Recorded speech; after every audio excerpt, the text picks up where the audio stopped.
Okay, we should be good to go. And Corey, I'm going to hand it over to you. Thanks, Summer. Sounds good. Here we are. Corey and I have both been kind of doing super duty this week. So if we don't make sense, that's fine. I feel the same way. So I'm glad we're all here together. Do we need to start with the determination? Yes, you do. Okay. I want to say, do other public bodies have to do this? Because I've never heard one of them have to read this thing. City council does. Oh man, the county doesn't. All right. Pursuant to House, we are recording, great. Pursuant to House Bill 5002 and Utah Code annotated sections 52.4.207.4A and B. Whereas I am the presiding officer, chair at all meetings of this public body. Whereas Utah Code annotated section 52.4101, the Open and Public Meetings Act, governs the conduct of this public body. Whereas the Utah Open and Public Meetings Act amendments provide that a public body may convene and conduct an electronic meeting without an anchor location if the chair of the public body, A, makes a written determination that conducting the meeting with an anchor location presents a substantial risk to the health and safety of those who may be present at the anchor location. B, states in the written determination described in subsection 4A the facts upon which the determination is based. Whereas in the previous written determinations that I made from August through December 2020, and again in January 2021 and February 2021, I stated the facts regarding COVID-19 and transmission, and I incorporate those prior written determinations here. Whereas the facts contained in the prior written determinations remain true, including the facts that the state of Utah remains under a state of public health emergency, Grand County is in a high level of transmission, and the meetings of this public body do require attendance by individuals at high risk of severe illness from COVID-19. And the CDC indicates that the lowest risk for events and gatherings is virtual only. Whereas the health and safety of city officials, employees, staff, and members of the public is best served by holding electronic meetings of this public body. Whereas this public body has prepared for and demonstrated the ability to effectively conduct its public meetings electronically, inviting members of the public means to observe the meetings and provide comments electronically. Now, therefore, I conclude that conducting meetings with an anchor location that is physically accessible for members of the public to attend in person presents a substantial risk to the health and safety of those who may be present at the anchor location. This determination will expire 30 days after the day upon which I make it. It is possible that circumstances could warrant future determinations, and so I may reissue future written determinations at that time. Thanks, Kaya. There's actually one change. It says that the county's in high transmission. We're actually in moderate. I was going to say, I read it differently, but I want to change it. So I amend that to say Grand County is in a moderate level of transmissions and everything else stays the same. It was the muscle memory. Well, it says high still, Good job. not amended. All right. That said, I want to make sure I'm looking at the correct agenda. That is the amended one. All right. So I call to order this March 11th, 2021 meeting of the Moab City Planning Commission at 6:06 p.m. First item on the agenda, I believe, is still citizens to be heard, correct? Because we had the addendum, but I'm not sure where that goes. Call to order. Well, I did that. Oh, okay. Okay, sorry. With the who's here and everything, roll call. Oh, okay. I forgot we're doing that now. All right. In attendance, we have Planning Commission members, Kaya Marienfeld, Ruben, pronounce your last name for me again one more time.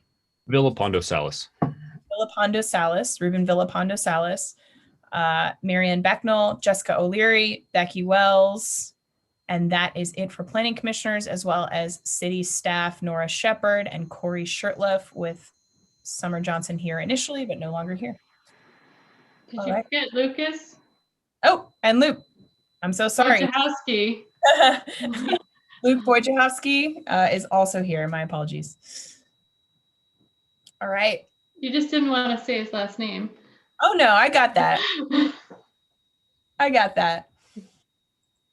Okay, so first item on the agenda, citizens to be heard. Do we have anything this evening? We have two admins in the waiting room, Matt Neeson and Ty Shumway, I think, which are for other items, but we can at least hear from them to make sure. So I'm bringing Matt Neeson on the meeting right now.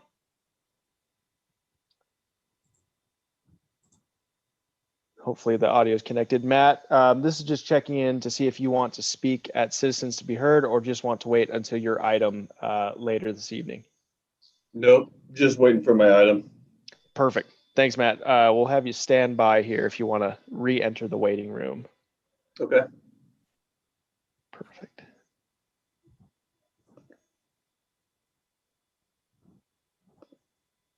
All right, and then we have Ty Shumway, who likely is in the same situation.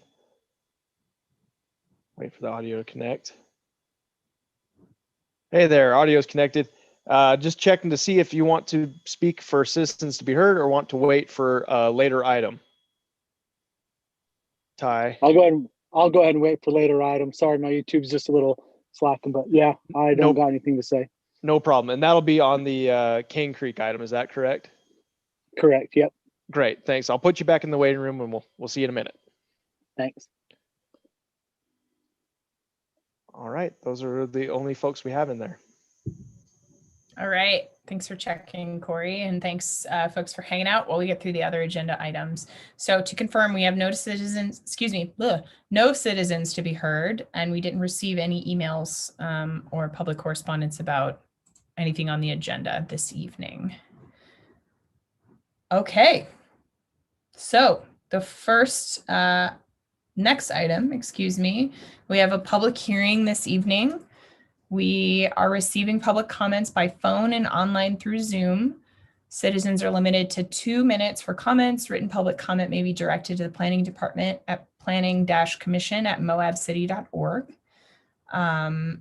We were accepting those until 5 p.m. the day prior to the public hearing. We will certainly always consider them after the fact as well. The numbers are listed on the agenda. If there are any issues, please email Moab City Planning. So we have 3.1, public hearing and possible recommendation to the City Council regarding ordinance number 2021-04, a text amendment removing chapter 17.74 noise from title 17 zoning of the Moab Municipal Code and relocating the noise provisions to title 8 health and safety by creating section 8.24 of title 8 titled health and safety. So I will now open the public hearing on this item at 6:10 p.m. It appears we do not have anyone in the waiting room for this item. All right. Do you want me to go through it, Kaya, now or later?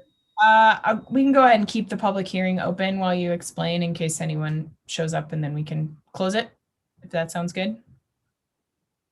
So does that mean you want now or later? Sure, let's go now. Okay, sorry. Present the ordinance in the background. Okay, so this is actually really simple. Right now, our noise provisions are in the zoning code, and that's unusual. Sometimes there are some provisions in the zoning code, but noise really is more of a health and safety issue. And so we're moving it from chapter 17 to title 8 of the Moab Municipal Code, which is health and safety. And what we've done is just created a new section under title 8 specifically for the noise regulations. It's cutting and pasting exactly as it's written today. And then the city council, it's easier for them to make changes to it when it's out of the land use portion of the code. The amendment process is a little bit different. So this is just moving it, and then the city council will be having continuing discussions about how they want the noise ordinance modified. at their next council meeting on the 23rd, there's going to be a public hearing about noise, just to give you all a little heads up. But that's all it does.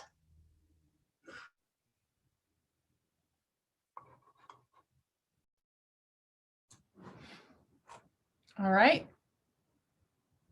Great. So just confirming, Corey, we still don't have anyone for the public hearing. There are still no new ads, correct?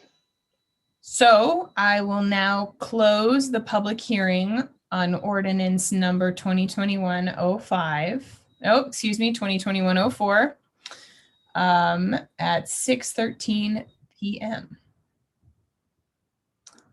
Next item on the agenda 3.2, we have another public hearing regarding ordinance 2021-05, an ordinance defining the point in time at which the city of Moab formally initiates proceedings to amend its land use regulations. Maybe we'll do the background first this time, Nora, and then we can open the public hearing on it.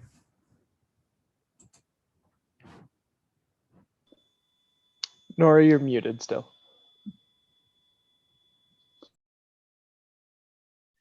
This is kind of a housekeeping measure, but the state of Utah and case law have kind of established this thing called a pending ordinance doctrine. That's sort of what it's referred to. It's not official or legal, that name, but what it means is that if the city or county has initiated ordinance amendments, anyone that submits an application within 180 days of that initiation of ordinance revision, they have to follow the new rules. And so they receive a notification of that when they apply.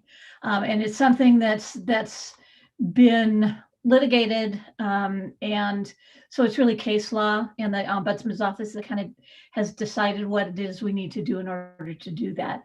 And basically what they said is you need to have in your code a definition of what the initiates proceedings. So when the time clock starts. So this ordinance basically just defines that formal initiation, which exists, it means earliest publication of a city planning commission or city council agenda in which the amendment to the land use regulation is the subject of an agenda item or public hearing, or the effective date of a resolution by the city council stating that the city has formally initiated an amendment to the land use regulations in the proposed language of the amendments. What this does is it just allows us to use that existing provision in state code. It's pretty simple. Great, thank you, Nora. All right, if I can find my agenda again. I will now open the public hearing on ordinance number 2021-05 at 6:15 p.m. Corey, any changes? There are no participants in the waiting room still. All right. That said, I will close the public hearing at 6:15 p.m. on ordinance 2021-05. Thank you for presenting both of those to us, Nora. So now we have our first action item of the evening, review and possible recommendation to the City Council of the first ordinance 2021-04, a text amendment removing chapter 17.74 noise from title 17, moving it to title 8, health and safety, and creating a new section of that title. We can entertain a motion, we can have more discussion, both. Up to you all. If you want some more background on that, I'm sure staff would be happy to present it.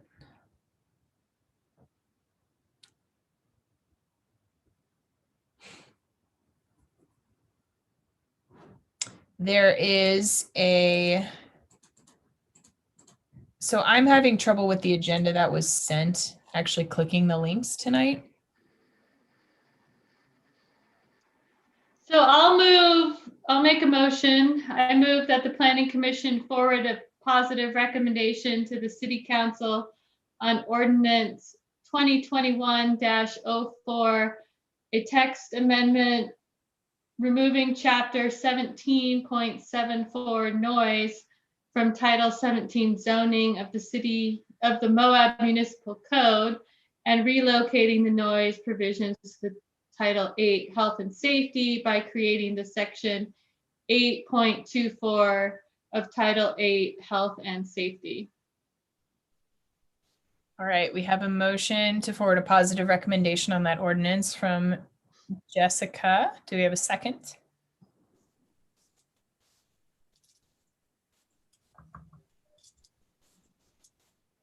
I will. Second. Oh, Marianne, second from Marianne. And Corey, I think we will vote whenever you're ready. All right, thank you. Commissioner Marianne?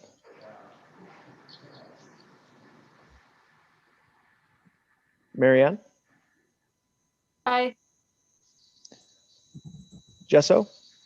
Aye. Becky? Aye. Luke? Aye. Ruben? Aye. Kaya? Aye. Unanimously passes. All right. Thanks, everyone. All right, next, review and recommendation to the City Council of Ordinance 2021-05, the ordinance defining the point at time at which the City of Moab formally initiates proceedings to amend its land use regulations. Does anyone want any more information from Nora or Corey? Seems like just clarifying things on our level to make that really clear and jive with state law as well. All right. There was days on there. There was a time, was that 180 or am I mistaken? Correct. That's correct.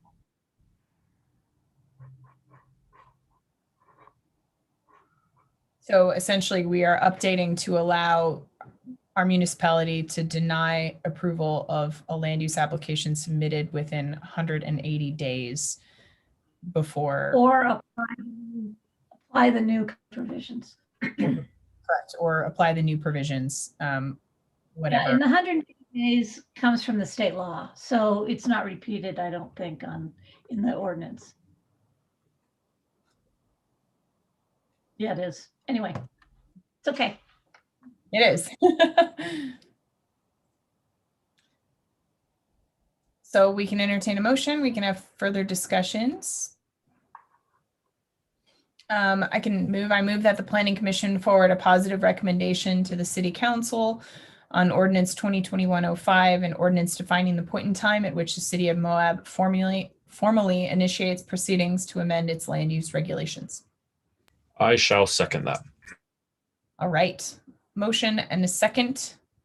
Whenever you're ready, Corey.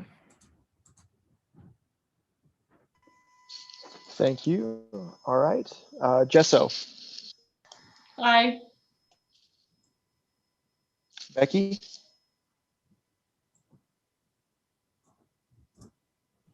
Aye. Nay? For confirmation that the static broke up, was that a negative recommendation? Nay? Becky? I said aye. Yes. Aye. Thank you. Sorry, the connection. It's hard. Luke? Aye. Ruben? Aye. Marianne? Aye. Kaya? Aye. Motion passes unanimously 6-0. All right. Thanks, Corey and Nora. Getting that through. All right, next action item, number 6, consideration and possible approval of Planning Resolution 03-2021, a planning resolution approving the new condominium plat application for the Cane Creek condominiums, property located at 443 Cane Creek Boulevard, Moab, Utah. 822. Perfect. We do have 2, and one is Matt Neeson applicant, the other is with development, Tai Shumway. So we can hear from them after the presentation, if that makes sense to you. Yeah, that sounds great. If y'all want to do the presentation and then we can hear from the applicants. Corey, you might want to, you might let them join so they can hear it because it's delayed on YouTube. So I would go ahead and add them now. Okay, that sounds good. Get them on here and then I'll share a screen.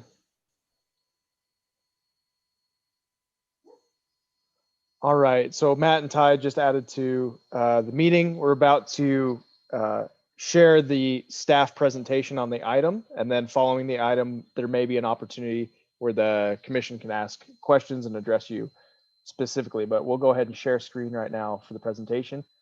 I do know my internet connection is pretty poor at the moment, so if I'm starting to skip, feel free to interrupt and make sure that I'm talking at the correct speed.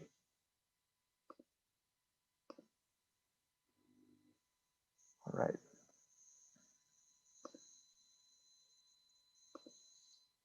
All right. This appears to be showing for everybody okay? Okay.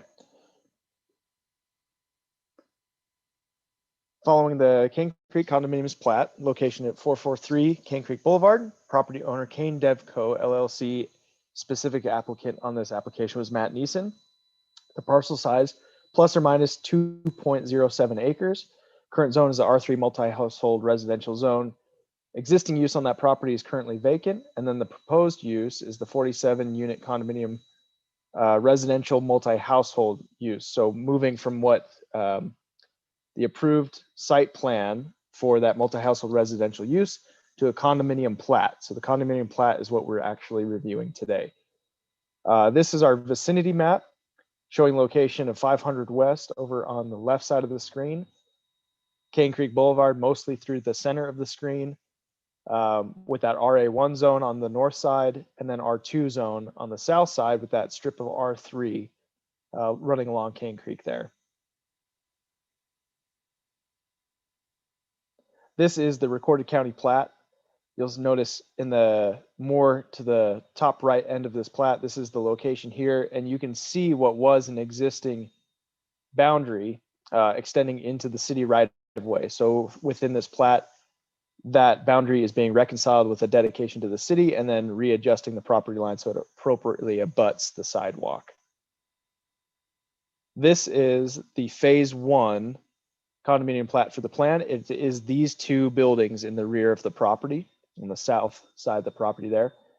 We'll move on to a little bit more. I know this is pretty blurry and larger scope, so we'll move on to some more detailed images, but this is the proposed condominium plat for phase 1.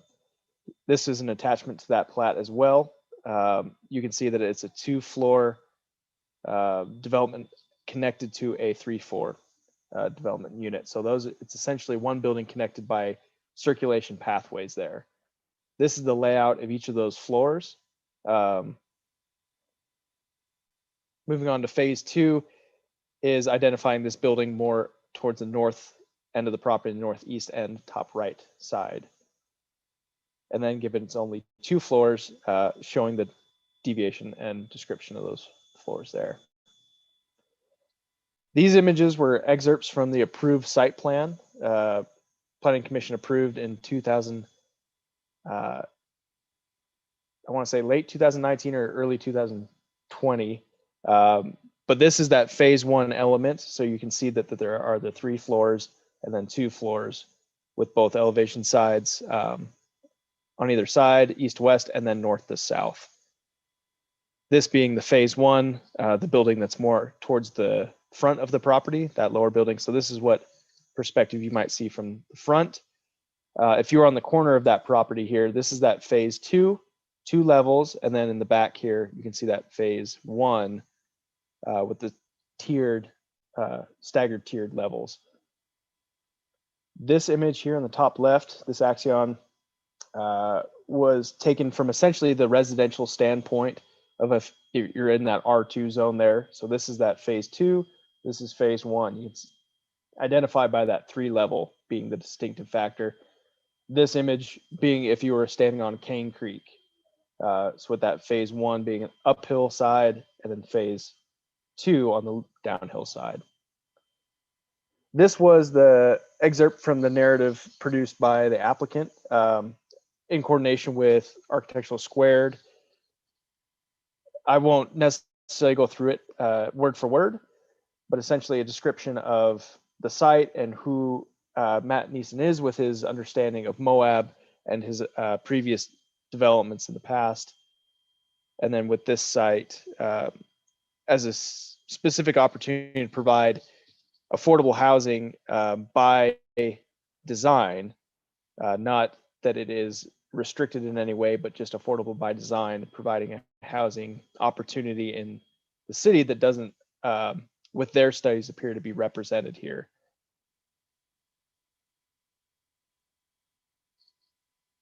As a part of the process, this is describing that original site plan application 190128 for the Cane Creek condominiums 2019.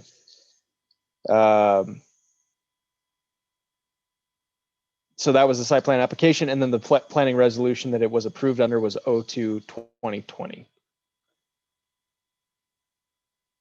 Just a further description of the planning process that this application has gone through, coming through DRT and then now towards Planning Commission for approval. I included this process slide given our condominium process is defined accurately, but there are some holes in it when it comes to conversions, which this is not. This is a new condominium plat. However, it does describe that all condominium developments for their plat approvals go through the Planning Commission. If we go back up to our plats here, this is something we're going to coordinate with Lucas Blake. Is you're going to see there is a city council box here. So we need to ensure that we're having the sufficient amount of process and then also the correct amount of signature boxes that if it doesn't need to go to city council, we're going to eliminate that box.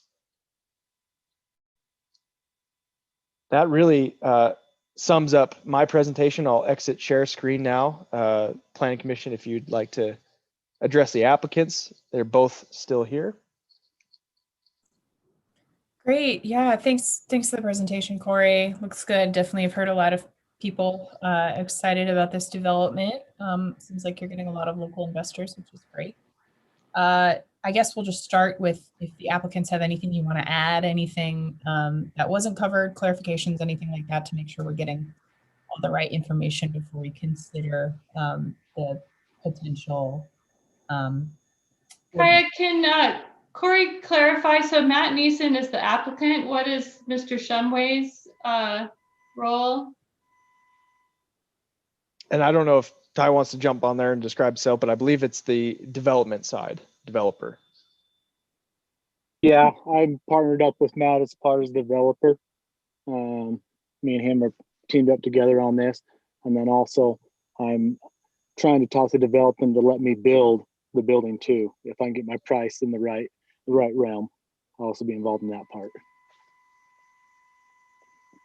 So that site plan approval is good for more than a year. We don't have to re-approve the site plan. Correct. And that was in that process. Good. I appreciate you bringing that up.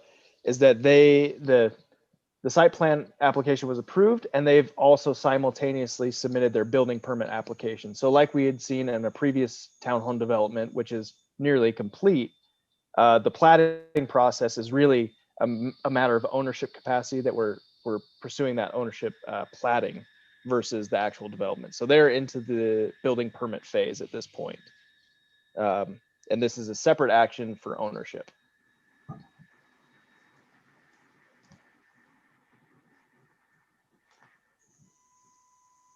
Thanks, Corey. Mr. Nissen, do you have anything to add? No, I do not. No, just here to answer any questions that y'all may have. Great. There's going to be a vacant lot for another building, potentially, correct? Sorry, what's that? You were cut off on the first part? There's an empty lot, right between the building and the parking lot for phase 2? There's the phase 1, which is the combination of the 3-story and the 2-story building that's separated by the common breezeway. Mhm. And then phase 2 is really just the first half of that phase 1. Okay.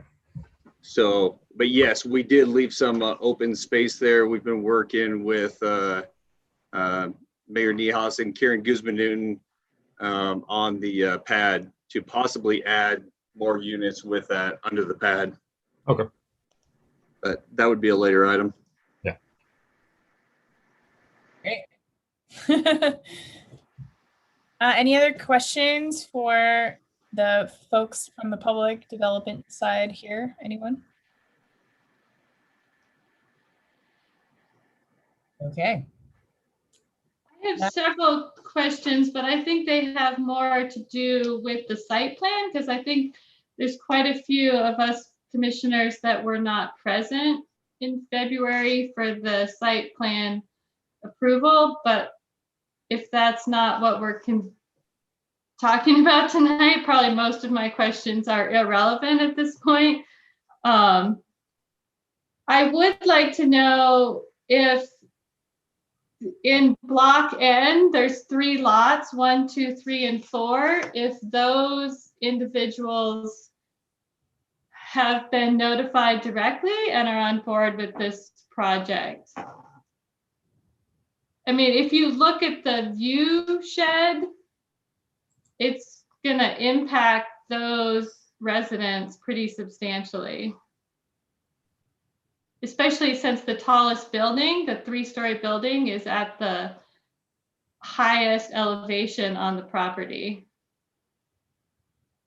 Well, the site plan was already approved, but you certainly can ask questions and educate yourself more about it. So that would have been discussed at the site plan stage. And, it's something we might want to consider in the future when we completely revamp our code, is to talk about view shed. Right now, we don't have any provisions which requires people to maybe their building height or anything else for view shed purposes.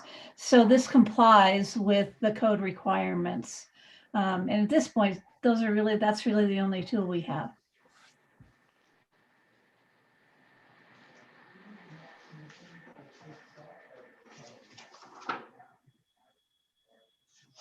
Any other questions or comments from commissioners before we potentially hear a motion?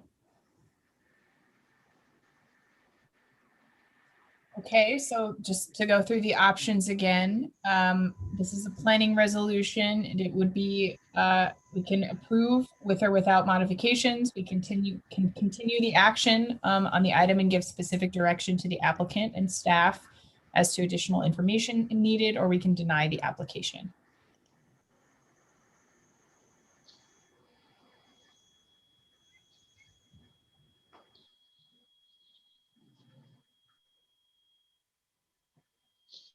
I move to approve planning resolution 03-2021, a planning resolution approving the new condominium plat application for the Cane Creek condominiums, property located at 443 Cane Creek Boulevard, Moab, Utah, 84532. And I will second that, Kaya. All right, we have a motion, a second. Any discussion before we take a vote?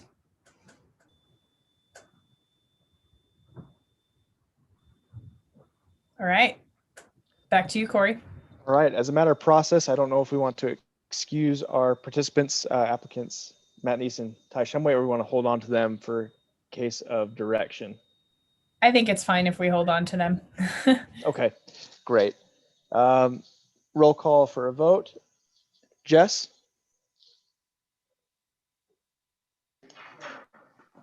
Aye. Marianne? Aye. Luke? Aye. Becky? I'm going to abstain from voting. Some of the agents at my office have reservations on these units. Thank you, Becky. Ruben? Yep. And Kaya? Aye. 5 yeas, 1 abstention. Motion passes. Thank you. Great. Thanks, Matt. Thanks, Ty. Thanks, Matt and Ty, for joining us. Thank you. Have a good rest of your evening. So I added an item to the agenda, and that was the addendum that I think Summer sent out. And I just sent you via email some information, but I'll go ahead and share my screen. So what we're going to do is talk about parklets or temporary or seasonal dining. And right now, starting last summer and late spring, early summer, we adopted temporary provisions through sort of the COVID, based upon COVID conditions, to allow parklets in the public right of way. And because people, it was illegal or not advisable to serve people inside in close quarters, we decided to go ahead and let folks use part of the city right of way or parking spaces to go ahead and put these parklets in so that people could actually eat outside and be relatively safe. So that was done. It's happening again this year. And Alex over at 98 Center, he took the most advantage of this last year. And his are going back up in the same locations. Because our COVID advisories are changing, what we wanted to do is look at this as a permanent thing, permanent seasonal, that we would consider through the land use code and not necessarily through the COVID provisions. And so what we will do is we'll be amending the land use code for consideration of these parklets. What I emailed to you, and let me share. Maybe this hasn't been working, but I'll try. Yeah, excellent. You see this?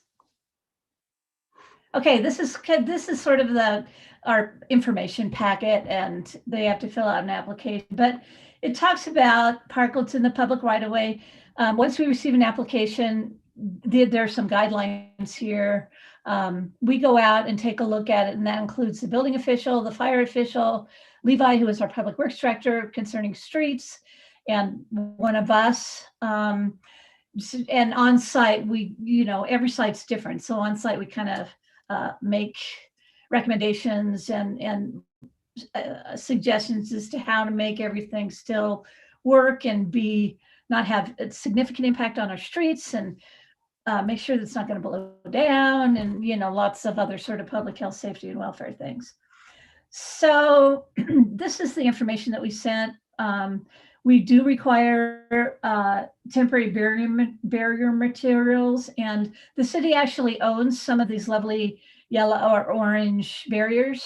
And at 98 Center, we are using those. I think it's a couple of them, just as a safety precaution. So the city is working with them to use those.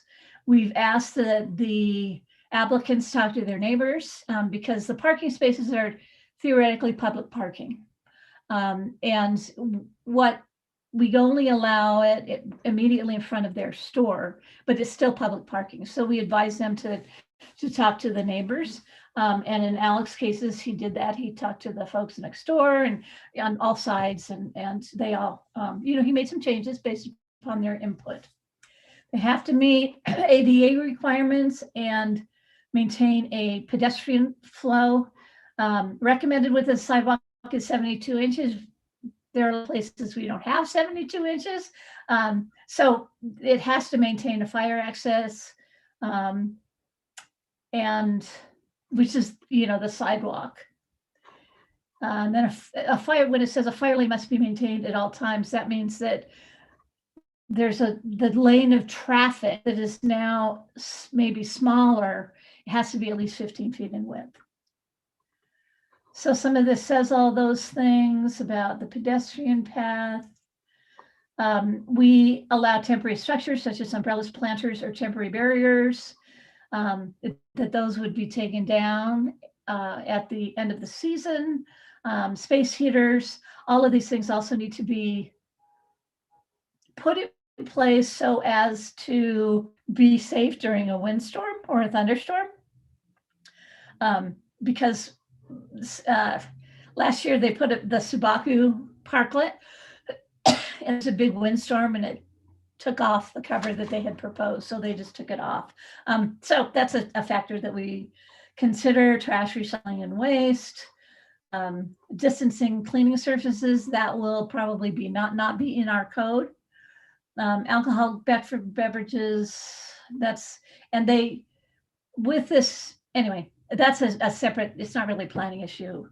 And then the businesses that are eligible to apply are primarily on the side streets, because Main Street is a state highway, and we cannot grant, and they will not grant, this kind of use of the state highway.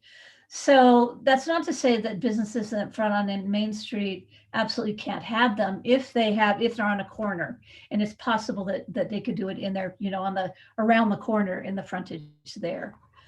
When the noise hours of operation end at 10 p.m., we can talk about that as we make this more permanent. Then we have some encroachment language, street furniture. This is a licensing agreement and it requires insurance, all that kind of stuff, because it's in the public right of way. This is all, this is all attorney speak. It's a lot of attorney speak. And then they have to fill out an application form, which includes a site plan. Here's kind of an example. They have to, for COVID, they have to put up this signage that can come down once this is actually amended in the code. And just sort of some examples. So the city council wants us to make this an option more permanently, seasonally. And when we talked about this for the COVID-19 situation, the city council was not interested in limiting the number per block, distance from a corner. They basically just said, yeah, whoever wants to do it, cool. So as we talk through it, and as you talk through it as a planning commission, we'll have to see if we're okay with that, or whether we want to make recommendations as to, only maximum of 2 per block or whatever, just so it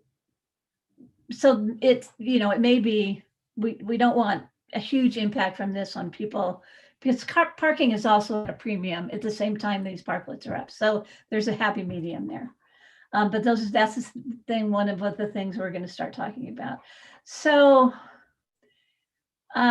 we are going to start working as a planning commission on these code provisions. Right now, our code allows some outdoor dining, but in general, outdoor dining had been considered a conditional use, and now that we don't have conditional uses anymore, it's kind of a gap in our code. So we need to fill it, just even for outdoor dining on site. And then this is sort of an added potential benefit to be able to use the public right of way on this. So we will be bringing to you items for discussion in order for us to draft those provisions. And the city council's direction is basically just to go for it. So with the understanding that they are in favor of this. So we will be moving forward pretty quickly on this. May even have a draft ordinance in a month. Our goal is to try to get one done by the end of June, which is when our COVID stuff may or may not expire. So great. To be clear, that means that the temporary parklets and things that are set up already or planned when local restaurants open back up are able to happen regardless of this not being officially code yet. No, we want to make it code by the time they open up. And we should make it code. But yeah, you're right, because of the 180 days. Yeah. At least need to advertise. Because I know there are some already existing and some in process, but it's not like they're going to have to go away until June. It's really, we're just trying to have this overlap. Right. So we will issue them now under COVID. And so the goal is to have the ordinance amended so that it just transitions into a land use decision rather than a COVID decision. I like it. I think that makes sense. Popping up all over them. So I think it's great, honestly. You know, I went to one last week at a local restaurant, and it was fabulous. It was honestly the first time I've eaten in person at a restaurant in almost a year here in town. So it was really nice to be able to provide that. Yeah, I think it's a nice option, certainly for restaurants. Great. Yeah, if there's anything we can do to help get that moving faster, please let us know. Yeah, I I think just it's asked when I just- fantastic. I should say, I think it's great. I think it also, you know, there is that trade-off with losing some parking, but I think it also helps to add some traffic easement and slow people down and make the whole downtown area a little more pedestrian and bike friendly, and then give those businesses on those side streets a little more room. So I think it's great. Yeah, it's cool. I mean, I've been in quite a few of them, you know, in the last year. And they're definitely, and right now they have spacing that's really wide apart. That at some point will end, hopefully not too soon, but that's their decision.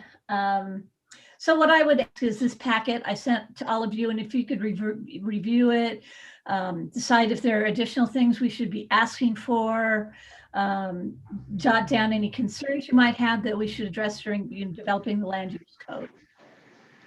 Right now we have a couple not in the right of way outdoor dining situations that have not really been permitted.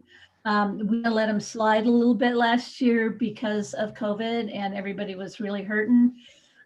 If these become not in the right of way, but permanent seasonal facilities, they still have to maintain adequate parking for all of their seating. They have to meet fire requirements and health requirements, which may or may not include fire sprinklers and some of those kinds of things. Not in the outdoor space, but you know, if they expand their dining square footage, there are other things that kind of kick in. And so we will be working with those folks to try bring them more into compliance. But this will help those folks out as well. Help define what we need. Did you say that you sent us a packet? I think I just did. I intended to. It came through on at least my end. Okay. I got it titled tonight's meeting. Yeah. Subject of the email. Yep. I have that. Okay. Okay. All right. Thanks, Nora. No, that's great. And it seems that might maybe dovetail well with our looking at parking requirement revisions too. Absolutely. All this season. Yeah. Okay. So that's it.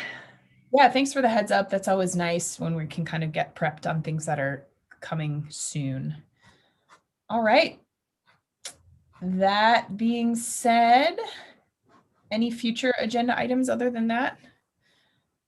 As I mentioned, we will be talking about non-conforming uses coming up, but this one sort of slipped in line ahead because it has an expiration date on the existing provisions. So the city council is talking about our priorities yesterday and today, tonight, last night and tonight, and hopefully they will help us all out with some direction so that we know what our priorities need to be in terms of code amendments and some of these long range planning things. They do want to have a joint work session with the planning commission once they kind of mull through all this stuff. And so I will be letting you know about that. Those would be held on council meeting nights.